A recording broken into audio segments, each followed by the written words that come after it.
السلام عليكم ورحمة الله وبركاته. النحو الواضح المرحلة الثانوية الجزء الثالث. நஹ்வு الواضح கிதாபில் இரண்டாம் நிலையான இதில் மூன்றாம் பாகத்தை நாம் கண்டு கொண்டிருக்கின்றோம். அல்ஹம்துலில்லாஹ். இது அரபி இலக்கணத்தை பற்றி பேசக்கூடிய ஒரு அழகிய புத்தகமாகும். இதில் நம்மளுக்கு அம்சிலா, உதாரணங்கள், ஆய்வு, காயிதா, சட்டங்கள், இதோடைய தனித்துவமான பயிற்சிகள் என பல விஷயங்கள் நம்மளுக்கு தருகிறார்கள். அதை தொடர்ந்து காண்போம், வாருங்கள். அல்ஹம்துலில்லா. இந்த சேவைகளை செவ்வன செய்து வரும் ரகீப் எஜுகேஷனல் ட்ரஸ்டிற்காக அதிகமாக துஆ செய்யுங்கள். இந்த சேவைகள் எவ்வித தொய்வின்றி தொடர்ந்து நடைபெறுவதற்காக துஆ செய்யுங்கள். இன்னும் ஆதரவு தாருங்கள். நன்மையில் ஒன்று சேருவோம், முந்திக் கொள்வோம். நீங்களும் இந்த சேவையில் ஒன்று சேருவதற்காக இங்கே QR ஸ்கேன் கொடுக்கப்பட்டுள்ளது, இங்கே அக்கௌண்ட் டீட்டெயில்ஸ் கொடுக்கப்பட்டுள்ளது. ஆகவே உங்களையும் இந்த தீன் சேவையில் இணைத்துக் கொள்ளுங்கள். நன்மையில் ஒன்று சேருவோம், முந்திக் கொள்வோம். அல்ஹம்துலில்லா. கடந்த பாடத்தில் அந்நுதுபா, துக்கத்தை வெளிப்படுத்துவது, தூய தமிழில் சொல்ல வேண்டும் என்றால் ஒப்பாரி வைப்பது என்று சொல்லலாம். ஒப்பாரி வைப்பது என்பது தூய தமிழில் அதுதான் இதோடைய நேரடி அர்த்தம். நுதுபா என்றால் சரியா, ஒருவர்கள் அந்த துக்கத்தை வெளிப்படுத்துதல் என்பதை பற்றி நாம் தெளிவாக கண்டோம். அதாவது இரண்டு வகை இருக்கின்றது. ஒன்று, ஒருவர் இறந்து விட்டால் அந்த இறந்தவர்களை நாம் அழைத்து நம்முடைய துக்கத்தை வெளிப்படுத்துவது. இவ்வாறு நாம் துக்கத்தை வெளிப்படுத்துவது, புலம்புவது என்பது முத்தஃபஜ்ஜ அலைஹி என்பார்கள் என்பதையும், ஒன்றொன்று இருக்கின்றது, இறந்திருக்க மாட்டார்கள், ஆனால் அவர்கள் மூலம் நம்மளுக்கு வேதனை வந்திருக்கும், துன்பம் ஏற்பட்டிருக்கும்.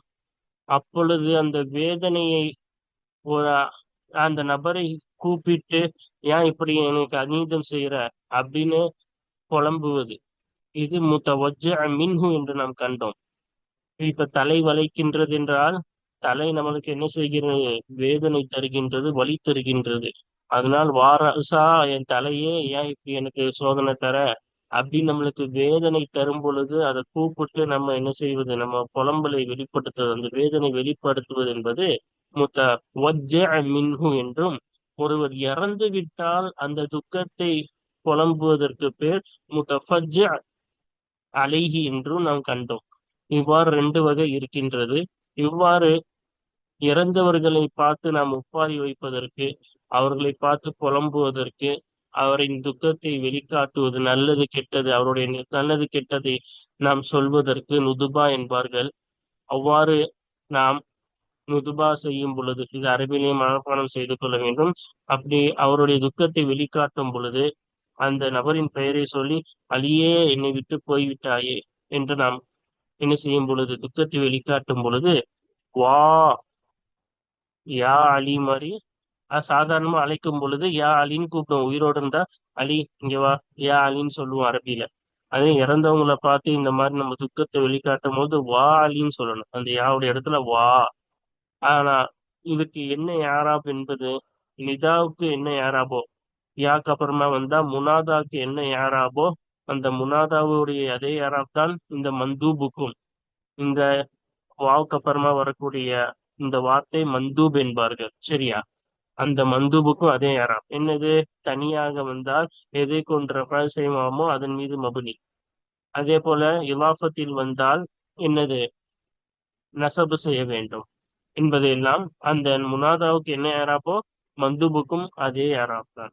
இப்ப மந்தூபாக யார் மீது துக்கம் அனுஷ்டிக்கப்படுகிறதோ, துக்கம் வெளிக்காட்டப்படுகின்றதோ அதான் மந்தூப் என்று நாம் கண்டோம். அது முஃப்ரா அலமாக வரும், அல்லது அலிஃப்லாமின் பக்கம் இலாஃபத் செய்யப்பட்டு வரும், அல்லது மௌசூல் சிலா, மஷ்ஹூரான மௌசூல் சிலாவாக வரும் என்பதையும் நாம் தெளிவாக பாடத்தில் கண்டோம். இவ்வாறு மூன்று வகையாக வரும். அதே போல் இந்த மந்தூபின் வார்த்தைக்கு பிறகு அலிஃப் சேரும். அலிஃபுன் நுதுபா என்னக்கூடிய வா அலியா என அலிஃபுன் நுதுபா சேரும் என்று நாம் கண்டோம். அதே போல் அந்த அலிஃபுன் நுதுபா பக்கத்தில் சக்து சேரும். சக்து அலியா, அலிஃபுன் நுதுபாவும் பக்கத்தில் அலி சக்தும் சேரும் என்பதையும் நாம் கண்டோம். எப்படி இதெல்லாம் இறந்தவர்களை பார்த்து அவர்களை கண்டு நாம் துக்கத்தை வெளிப்படுத்துவது, அது இந்த வகை. அதற்கு மந்தூப் இன்னொன்னு பேர் என்னது? முத்தஃபஜ்ஜ அலைஹி. இன்னொன்னு இருக்கின்றது, நம்மளுக்கு வலி கொடுத்திருப்பார்கள், வேதனை கொடுத்திருப்பார்கள், கஷ்டம் செய்து நம்மளுக்கு கஷ்டத்தை கொடுத்திருப்பார்கள். அப்ப அந்த கஷ்டத்தை சொல்லி நம்ம புலம்புறதுக்கு, அப்ப யார் நம்மளுக்கு கஷ்டம் சொன்னாங்களோ அவங்க பேரை சொல்லி புலம்புறது. ஹஜ்ஜாஜ் என்ற மன்னனை போல, அவன் பழைய கொடூர மன்னனாக வாழ்ந்தான் வரலாற்றிலே. அவன் பேரை சொல்லி ஏன் இப்படி எனக்கு துன்பம் கொடுக்குற அப்படின்னு நம்ம புலம்புறதுக்கு பெயர் முத்த வஜ்ஜ மின்ஹு என்று நாம் கண்டோம். மேல என்ன சொன்னோமோ அது எல்லாமே இதுக்கும் வரும். தனியா வரும், அலமா வரும், இலாஃபத்தா வரும், மஷ்ஹூரான மௌசூல் சிலவா வரும். அந்த அலிஃபு நுதுபா சேரும், ஹவு சத்து சேரும். என்ன மேல என்ன சொன்னமோ முத்தஃபஜ்ஜ அலிஹி என்ன சொன்னதோ முத்தவஜ்ஜ மின்ஹுக்கும் அதுவே தான் என்பதை எல்லாம் தெளிவாக கண்டோம். பாருங்க, தொடர்ந்து அடுத்து இந்த பாடத்தை தொடர்ந்து உள்ள அடுத்தடுத்து பயிற்சிகள், அதே போல ஆஹ் கேள்வி பதில்கள் என அனைத்தையும் ஒவ்வொன்றாக பார்த்து கொண்டிருக்கின்றோம். பாருங்கள், தொடர்ந்து பார்ப்போம். அல்ஹம்துலில்லாஹ், கடந்த பாடத்தில் நாம் பாடத்தை முழுமையாக கண்டிருந்தோம். சட்டங்களை ஒன்றும் காணவில்லை. அல் கவாயிது சட்டங்களை இன்று படித்து விடுவோம். பாடத்தை தெளிவாக பார்த்து விட்டோம். இப்பொழுது இந்த சட்டம் தான் பார்க்க போகின்றோம். 236. அப்ப அந்நகுல் வாதி கிதாப் மூன்றாம் பாகம் கண்டு கொண்டிருக்கின்றோம். முதல் பாகத்திலிருந்து கணக்கு வைத்தால் இந்த மூன்றாவது பாகத்தில் 236வது சட்டத்தை இப்பொழுது நாம் காண இருக்கின்றோம். என்ன சொல்றாங்க? அன்துபத்து நுதுபா என்பது நிதா உல் முத்தஃபஜ்ஜஇ அலைஹி, யார் மீது துக்கம் அனுஷ்டிக்கப்படுகின்றதோ அத்தகைய நபரை அழைப்பதா இருக்கும். இப்ப யார் மீது துக்கத்தை வெளிக்காட்டப்படுகிறது அந்த நபரை அழைப்பது. ஓகேவா? அவில் முத்தவஜ்ஜ மின்ஹு, எந்த நபரிடமிருந்து வலி உண்டாக்கப்பட்டதோ அத்தகைய நபரை அழைப்பது. அப்ப எந்த நபரிலிருந்து நம்மளுக்கு வலி உண்டாக்கப்பட்டதோ, அப்ப யாரு? அது ஹஜ்ஜாஜ் மாதிரி அவன்கிட்ட தான் நம்மளுக்கு வலி உண்டாச்சு. இல்லாட்டி எனக்கு தலை மாதிரி தலை வார தலைனால நம்மளுக்கு வலி உண்டாச்சுல, அப்ப அந்த நபரையோ அந்த விஷயத்தையோ அழைப்பதுதான் நுதுபாவாகும். சரியா? அப்ப இது அரபில நுதுபா என்பதை அரபிலே மனப்பாடம் செய்து கொள்ள வேண்டும். அப்புறம் பாருங்க, அஹ்காமுல் மந்தூபி, இன்னும் மந்தூபுடைய சட்டங்கள் ஆகிறது. மந்தூப் என்றால் நான் சொல்லிட்டேன், அந்த வாக்கு அப்புறமா வரக்கூடிய வார்த்தை தான் என்னது? மந்தூப். இந்த இருக்குல்ல, வாவுக்கு அப்புறமா வரக்கூடிய வாவுக்கு அப்புறமா வரக்கூடிய வார்த்தை தான் மந்தூப். சரியா? அப்ப மந்தூபுடைய சட்டங்கள் ஆகின்றது. அஹ்காமில் முனாதா, முனாதாவுடைய சட்டங்களை போன்றுதான். முனாதானா யா அயா ஹயா ஐ அல் அலிஃபுல் மஃப்தூஹத்து. இந்த வார்த்தைகளுக்கு பிறகு ஒருவனை அழிப்பதற்காக, ஏ அலி இங்க வா, அலியே இங்க வா, ஜெயிதே இங்க வா அப்படி நாம் கூப்பிடும் பொழுது அந்த யாக்கு அப்புறமா வரக்கூடிய அந்த ஜெயித், யா அலி, அந்த யாக்கு அப்புறமா வரக்கூடிய வார்த்தை முனாதாவாகும். இந்த முனாதாவுடைய சட்டங்கள் தான் மந்தூபுடைய சட்டங்கள். சரியா? ஃபஹுவ, இன்னும் அந்த மந்தூபாகிறது யுகுனா அலாமா யுர்ஃபஉ பிஹி இதா கான அலமன் முஃப்ரதன், எதை கொண்டு ரெஃபரன்ஸ் செய்யப்படுமோ அந்த ஒன்றின் பிரகாரம் மபுனியாகும். சரியா? எது அந்த மந்தூப் என்பது? இதாக்கான அலமன் முஃப்ரதன், முஃப்ரதாக தனிமையாக, இன்னும் அலமாக ஒரு குறிப்பிட்ட பெயராக ஆகியிருந்தால் எதை கொண்டு ரெஃபர் செய்யப்படுமோ அந்த ஒன்றின் மீதே மபுனியாகும். சரியா? அப்ப அந்த ஒன்றின் மீது மபுனியாகும்னா அப்ப எதை கொண்டு ரெஃபர் செய்யுமோ அதன் மீது மபுனி. இப்ப அலியுன், அலியுனுக்கு எதை கொண்டு ரெஃபர் செய்யுமோ லம்மத்தை கொண்டு, அப்ப லம்மின் மீது மபுனி. வா வா அலியுன் அப்படின்னு தான் படிக்கணும். சரியா? ஏன்னா அலின்றது ஒரு அலமு, அதே போல அது தனித்து வந்திருக்கு, இலாஃபத் இல்லாம தனித்து வந்திருக்கு. அப்ப எதை கொண்டு ரெஃபர் செய்யப்படுமோ அதன் மீதே மபுனி ஆகும். சரியா? யுன்சபு, இன்னும் அந்த மந்தூப் என்பது நசபு செய்யப்படும். இதாக்கான முலாஃபன், அந்த மந்தூப் முலாஃபாக ஆகியிருந்தால் நசபு செய்யப்படும். மேல பார்த்தோல மந்தூப் முலாஃபா இருக்கிறது. கத்தீலத்தாரி, வீட்டில் கொல்லப்பட்டவரே. அப்ப இது முலாஃபா இருக்கு. அப்ப இதுக்கு நசபு செய்யும். சாதாரண யா வந்தாலும் முனாதாவுடைய சட்டம் தானே, அதுதான் இதுக்கும் மந்தூப்புக்கும். சரியா? அப்ப அடுத்து என்ன சொல்றாங்க பாருங்க. வலகு அதா தானி, இந்த மந்தூபுக்கு இருக்கின்றது அதா தானி ரெண்டு வார்த்தை இருக்கின்றது. ஹுமா, அந்த ரெண்டு வார்த்தை ஆகிறது வா வையா. வா இன்னும் யாவாகும். சரியா? அப்ப ஒருத்தவங்க கஷ்டத்தை பார்த்து நம்ம அந்த கஷ்டத்தை வெளிப்படுத்த வா வா செய்தா அப்படின்னு சொல்லலாம். இல்ல அந்த இறந்தவங்களை பார்த்து யா செய்தா அப்படி ரெண்டுமே சொல்லலாம். வா செய்தான்னு சொல்லலாம், யா செய்தா வாவும் சொல்லலாம் யாவும் சொல்லலாம். இதோட ரெண்டு வார்த்தை தான் இருக்கு. இதை தவிர்த்து வேற எதுவுமே யூஸ் பண்ணக்கூடாது.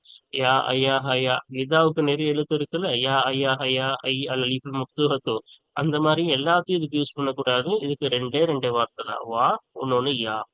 வலா துஸ்தஅமலு சானியத்து, இரண்டாவது பயன்படுத்தப்படாது. இல்லா இந்த உலூஹி அன்னஹா லின்னுதுபதி, நிச்சயமாக அந்த யா என்பது நுதுபத்துக்கு தான், தன் அது இறந்தவர்களை பார்த்து புலம்புவதற்கு தான் என்று தெளிவாகும் சமயத்திலே தவிர இந்த இரண்டாவது யா என்பது புழங்கப்படாது. அப்போ ரெண்டாவது இருக்குல்ல, இந்த யா போல பயன்படுத்தப்படாது. எப்ப? அது நுத்பாவுக்கு தான் என்று தெளிவாகும் சமயத்திலே தவிர. பாடத்திலே நம்ம சொன்னோம், அது நுத்பாவுக்கு தான் பயன்படுத்தணும் தெளிவா தெரியணும். இல்லாட்டி என்னது பயன்படுத்தப்படாது.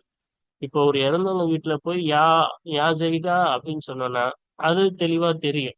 இவன் அந்த இறந்தவங்களை பார்த்துதான் என்ன செய்யறான், கஷ்டத்தை வெளிப்படுத்துறான். இல்ல, இறந்த வீடே இல்ல, வீட்டுல நல்லா இருக்காப்புல, அப்போ உட்காந்து யா ஜெயிதா அப்படின்னு சொன்னா, யா ஜெயிதுன்னு சொன்னா என்ன தோணும்? யாரையோ கூப்பிடுறான் போல அப்படிதானே தோணும். அப்ப அந்த டைம்ல யா பயன்படுத்தக்கூடாது. ஏதோ ஒரு அடையாளம், இது இவன் கஷ்டத்தை வெளிப்படுத்துறான்றதுக்கு அடையாளம் இருக்கணும். அப்பதான் யாவ கஷ்டத்துக்கு இந்த நுதுவாவுக்கு பயன்படுத்த முடியும். ஏன்னா யா நிதாவுக்கும் வரும். அப்ப குழப்பம் ஏற்படும். நிதாவுக்கு யூஸ் பண்றானா இல்ல நுதுபாக்கு யூஸ் பண்றானா குழப்பம் ஏற்படும். அதனாலதான் தெளிவான ஆதாரம் இருந்தா மட்டும்தான் நுதுபாக்கு யூஸ் பண்ணணும். சரியா? ஆனா இந்த வா எப்ப வேணா யூஸ் பண்ணலாம். வா வச்சு ஒருத்தவனை அழைத்தாலே நம்ம முடிவு பண்ணிடலாம் அவன் கஷ்டத்தை தான் வெளிப்படுத்துறான். சரி, ஆனா ஏன் அப்படி கிடையாது. நுதுபா நிதா ரெண்டுத்துக்குமே இருக்கும். அதனாலதான் அது தெளிவா நுதுபாவுக்கும் தெரிஞ்சா மட்டும்தான் அந்த சுச்சுவேஷனை பொறுத்து யா என்னது நுதுபாவுக்கு தான் தெளிவான தான் அது யூஸ் பண்ணணும். சரியா? இப்ப 237வது சட்டம் பாருங்க. அல் மந்தூபு, மந்தூப் என்பது எஜிபு அன் யகூன அலமன் அவ் முலாஃபன் இலா மஅரிஃபத்தின் அவ் இஸ்மன் மௌசூலன் மஷ்ஹூரன் பிசிலத்திஹி ஹாலியன் மின் அல். நம்ம பாடத்துல முன்னாடி சொன்னோம்ல, மந்தூப் எப்படி இருக்கணும்? எஜிபு அன் யகூன அலமன், அது அலமாக ஆகுவது கடமையாகும். அப்போ ஒரு குறிப்பிட்டதற்கு பெயராக ஆகுவது என்னது? கடமையாகும். அவ் முலாஃபன் இலா மாரிஃபத்தின், அலிஃப்லாம் மாரிஃபா, இல்லை ஏதேனும் ஒரு மாரிஃபாவின் பக்கம், சரி அலம் மாரிஃபா, ஏதோ ஒரு மாரிஃபாவின் பக்கம் இலாஃபத் பட்டதாக ஆகுவது கடமையாகும்.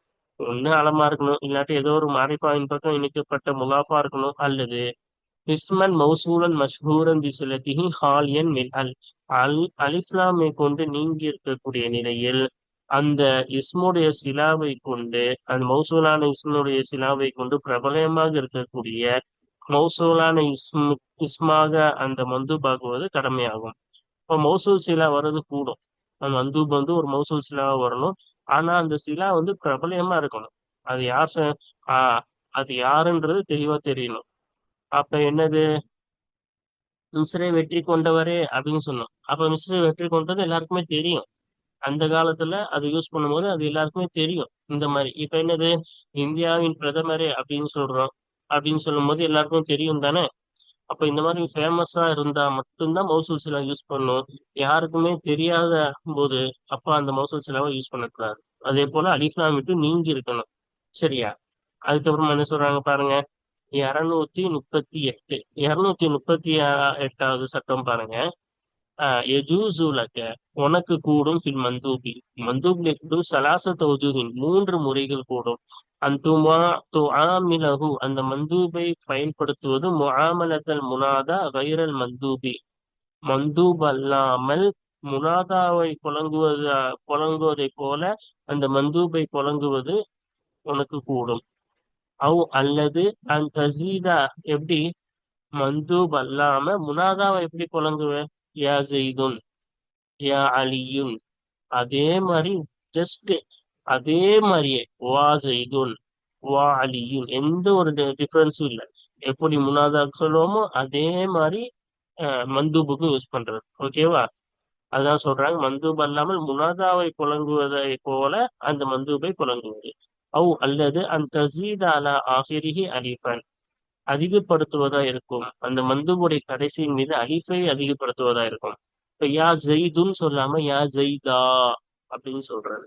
அப்ப ஜஸ்ட் தால் பக்கத்துல அலிஃப் சேர்த்து யா ஜெய்தா, இந்த அலிஃபுக்கு அலிஃபு நுதுபான்னு சொல்லுவாங்க. நம்ம பாடத்துல பார்த்தோம். அப்ப அந்த மந்தூபுடைய கடைசியில் அலிஃபை அதிகப்படுத்துவதா இருக்கும். அல்லது அந்த தஸீத பாத ஹாதிஹில் அலிஃபை, இந்த அலிஃப் இந்த நுதுபாவுடைய அலிஃபுக்கு பிறகு ஹா அஸ் சக்தி இந்தல் வக்ஃபி, வக்ஃபின் சமயத்தில் ஹாவு சக்தியை அதிகப்படுத்துவதா இருக்கும். ஒண்ணு எதுவுமே சேர்க்காம வெறும் முனாதாவை எப்படி சொல்லுவோமோ அதே மாதிரி சொல்றது, இல்ல அலிஃபு நுதுபாவை மட்டும் எக்ஸ்ட்ரா சேர்க்கிறது ஜெய்தா மாதிரி, இல்லாட்டி அந்த அலிஃபு நுதுபாவை சேர்த்துட்டு அதுக்கப்புறம் ஹாவும் சேர்க்கிறது, யா ஜெய்தா அப்படின்னு அலிஃபு ஹா ரெண்டுத்தையும் சேர்க்கிறது. எப்பதான் அந்த ஹா சேர்க்கணும்? வக்ஃபின் சமயத்துல. அந்த யா ஜெய்தாக்கு அப்புறமா வேற ஏதாச்சும் பேசுற மாதிரி கலாம் வந்துச்சுன்னா வசூல் செஞ்சு நம்ம சேர்த்து அடுத்த கலாமை சேர்த்து பேச போறோம்னா அப்ப ஹாவு சக்தி இந்த ஹாவை சேர்க்க கூடாது. அப்படியே வக்ஃப் அதோட நம்ம நிறுத்துறோம், யா ஜெய்தா அப்படின்னு நம்ம நிறுத்தணும் மட்டும்தான் இந்த ஹாவு சக்தி சேர்க்கணும். இந்த ஹாவு சக்தினா என்னன்னு தெளிவா நம்ம என்ன செஞ்சோம்? பாடத்திலே தெளிவாக கண்டுபிடிச்சோம். அல்ஹம்துலில்லாஹ். இப்போ நம்ம கவாயிதை நம்ம புதுசா படிச்சுட்டோம். இப்ப அடுத்து என்னது? அஸ்இலத்துன், கேள்வி பதில்களை நாம் பார்க்க போகின்றோம். வெறும் 3-4 கேள்விகள் தான் இருக்கின்றது. வாருங்கள் அந்த கேள்வியின் பதில்களை கண்டுவிட்டு தொடர்ந்து அதோடைய பயிற்சிகளை காண்போம். இஜாபத்துல் அஸ்இலதி வ தம்ரீனாத்தி, கேள்விகள் இன்னும் பயிற்சிகளுடைய பதில். ஓகேவா? ஃபர்ஸ்ட் என்ன, இது பாடம் நடத்துறது நோக்கம் அல்ல, மீண்டும் மீண்டும் பாடம் நடத்துவதை போல் ஆகிவிடும். அதனால எப்படி பதில் எழுதணும்ன்றதை மட்டும் இதுல பார்த்துக்கோங்க. சரியா? மாஹிய நுதுபத்து, நுதுபத் என்றால் என்ன? உமா மானல் முத்தஃபஜ்ஜஇ அலைஹி, முத்தஃபஜ்ஜ அலிஹுடைய அர்த்தம் என்ன? உமா மானல் முத்தவஜ்ஜ மின்ஹு, முத்தவஜ்ஜ மின்ஹு உடைய அர்த்தம் என்ன? இதுக்குள்ள அர்த்தம் நம்ம பாடத்திலேயே சொல்லிட்டோம், அரபிலேயே மனப்பாடம் பண்ணியும் சொல்லிட்டோம். சரியா? பாருங்க. அப்ப இதெல்லாம் நம்ம அரபிலே மனப்பாடம் படிக்கணும். சரியா?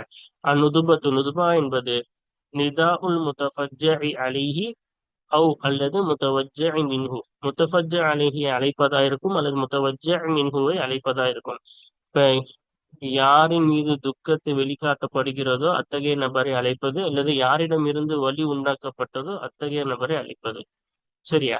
அல் முத்தஃபஜ்ஜ அல் முத்தஃபஜ்ஜ அலைஹியுடைய அர்த்தம் கேட்டாங்களே, ஹுவ அந்த முத்தஃபஜ்ஜ அலிஹி ஆகிறது அல் முனாத அழைக்கப்பட்ட நபராகும், அல் மஹசூனு லஹு அவருக்காக துக்கம் கொள்ளப்பட்டது அத்தகைய அழைக்கப்பட்ட நபராவார்.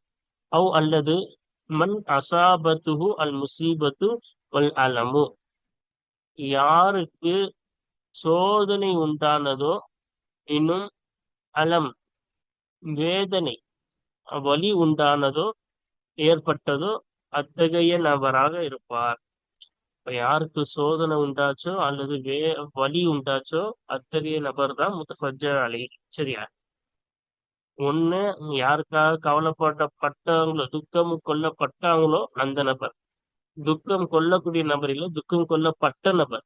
அதே போல முசீபத் ஏற்பட்ட நபர், முசீபத்னா அந்த மவுத் ஏற்பட்ட நபர், இல்லாட்டி மவுத்துடைய சிலமையில அந்த கிரிட்டிக்கல் சொல்லுவாங்கல்ல அந்த மாதிரி சுச்சுவேஷன்ல அந்த மாதிரி வேதனை வலி ஏற்பட்ட வேதனை தரக்கூடிய அந்த வேதனை ஏற்பட்ட நபர், அந்த முசீபத்து யாருக்கு ஏற்பட்டதோ அந்த நபராக இருப்பார். ஓகேவா? அல் முத்தவஜ்ஜ மின்ஹுனா யாரு? ஹுவல் முனாதல் மஹ்சூனு மின்ஹு, அந்த நபரிலிருந்து துக்கம் கொள்ளப்பட்டது அத்தகைய அழைக்கப்பட்ட நபராவார். அப்ப எந்த நபர்ல இருந்து துக்கம் கொல்லப்பட்டதோ, யாருனாலும் நம்ம துக்கம் உண்டாச்சோ அந்த நபரை அழைக்கப்படுறது. ஓகேவா? அவு சபபுல் முசீபத்தி வல் அலமி, இன்னும் அவர் என்னவாக இருப்பார்? முசீபத்து கஷ்டத்திற்கும் வேதனைக்கும் காரணமாக இருப்பாரு, அத்தகைய நபராக இருப்பார். அந்த காரணமாக இருக்கும். அதான் தலைவலினா அதான காரணம், தலைதான் நம்ம முசீபத்து வேதனைக்கு காரணம். அப்ப ஒண்ணு ஒரு நபரா கூட இருக்கலாம், இது இல்லாட்டி காரணமா கூட இருக்கலாம். உதாரணத்துக்கு தலைமறி, என் தலை இப்படி வலிக்குது அப்படின்னு தலையை பார்த்து சொல்றது. சரியா? அப்ப அந்த கஷ்டத்திற்கும் அந்த வேதனைக்கும் காரணமாக இருக்கும், அதுதான் முத்தவஜ்ஜ மின்ஹு. ஓகேவா? மா அதவாத்து நிதாஇல் ஹாஸது பின் நுதுபதி, நிதாவுடைய நுதுபாவை கொண்டு குறிப்பான நிதாவுடைய அதவாத்துகள் என்ன? நுதுபாவை கொண்டு குறிப்பான நிதாவுடைய அதவாத்துகள் என்னென்னு கேட்கிறாங்க. பார்ப்போமா?